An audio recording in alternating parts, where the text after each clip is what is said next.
2 বছর পর আবারও শক্তিশালী ভূমিকম্প দেখল তুরস্ক। 2023 সালে তুরস্ক ও সিরিয়ার সীমান্ত বরাবর এক ভয়াবহ ভূমিকম্প আঘাত এনেছিল। এতে ধ্বংসস্তূপে পরিণত হয় তুরস্কের দক্ষিণ পূর্বাঞ্চল। মাটি ফেটে 2 ভাগ হয়ে যায় সেই ভূমিকম্পে। 7.8 মাত্রায় ভয়াবহ সেই ভূমিকম্পে দেশটির ওই অঞ্চলের 50,000-এর বেশি মানুষ মারা যায়, আর কয়েক লাখ মানুষ গৃহহীন হয়ে পড়ে। ভয়াবহ সেই দুর্যোগের ক্ষত কাটতে না কাটতেই 2 বছর পর আরেকটি শক্তিশালী ভূমিকম্প দেশটিকে নাড়িয়ে দিল। রয়টার্সের প্রতিবেদনে বলা হয়েছে, পশ্চিম তুরস্কে রিখটার স্কেলে 6.1 মাত্রার এক শক্তিশালী ভূমিকম্প আঘাত এনেছে।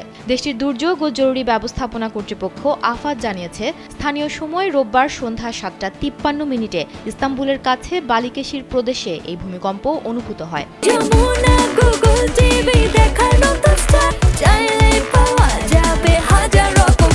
যা খুব দ্রুত আশপাশের কয়েকটি প্রদেশে ছড়িয়ে পড়ে। আফাদের তথ্য মতে, ভূমিকম্পটির কেন্দ্র ছিল ভূপৃষ্ঠ থেকে প্রায় 11 কিলোমিটার গভীরে। অন্যদিকে German research centre for geoscience GFZ জানিয়েছে, এর মাত্রা ছিল 6.19 এবং গভীরতা 10 কিলোমিটার। প্রাথমিক প্রতিবেদনে জানা গেছে, বালিকেশির প্রদেশের সিনদিরগি এলাকায় বেশ কয়েকটি ভবন ধসে পড়েছে। স্থানীয় মেয়র সেরকন সাক জানান, শহরের কেন্দ্রে একটি 3 তলা ভবন ধসে পড়েছে, যেখানে 6 জন মানুষ বসবাস করতেন। ধ্বংসস্তূপ থেকে 4 জনকে উদ্ধার করা হয়েছে। স্বরাষ্ট্রমন্ত্রী আলী ইয়ার লিকায়া সামাজিক যোগাযোগ মাধ্যমে জানিয়েছেন, আফাদের জরুরি দল ইস্তাম্বুল ও আশেপাশের প্রদেশগুলোতে ক্ষয়ক্ষতি পর্যালোচনা শুরু করেছে। এখনো পর্যন্ত 1 জনের মৃত্যুর খবর জানা গেছে।